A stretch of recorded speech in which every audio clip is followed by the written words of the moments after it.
Hello everyone, today I'll tell you a story about the tale of the dirty river. Once upon a time in a small happy village, there was a river called Bluebell River. It was called Bluebell because its water was so clear and blue that it sparkled like the petals of a bluebell flower. Every morning, children would come to play by the river bank. Fishermen caught shiny fish for their families. Birds, frogs, and turtles made the river their home. And in summer, the villagers would splash in the cool water to escape the hot sun. The river was alive, it sang a gentle song as it flowed, and the people loved it dearly. But one year, something began to change. At first, it was just a little thing. Someone tossed a plastic bottle into the water. A few wrappers floated by. No one thought it was a big problem. But little by little, the river began to collect trash.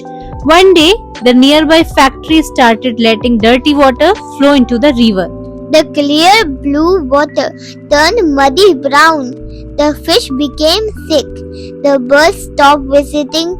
The gentle song of the river grew weak and sad. In that village lived a little girl named Lila. She loved the river more than anything. When she saw the fish disappearing and the water turning dark, she knew something had to be done. One morning, she gathered her friends. "We can't let Bluebell River die," she said. "But we are just kids," replied her friend Raj. "What can we do?" Leela smiled. "We can do a lot. We can start small." The cleanup mission. The children made signs that said, "Don't throw trash in our river." They went door to door telling people how pollution hurts animals and people too. On Sunday, they held the river cleanup day. At first, only a few people came, but when others saw the children working hard, pulling out bottles, bags and cans, more joined in. Soon the whole village was helping.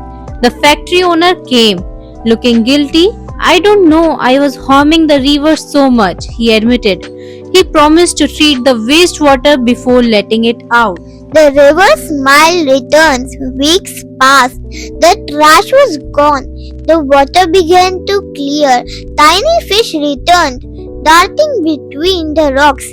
The birds became back singing their cheerful songs. One day, as the sun set, the water glowed golden and blue ocean again. Leela stood by the bank, smiling. The river's song was strong and happy. From that day on, the villagers promised to protect Bluebell River. They learned that pollution starts with small, careless acts, but so does change. If everyone cares a little together, they can do a lot. Moral of the story is, every small action matters. Protect nature and nature will protect you. Thanks for watching.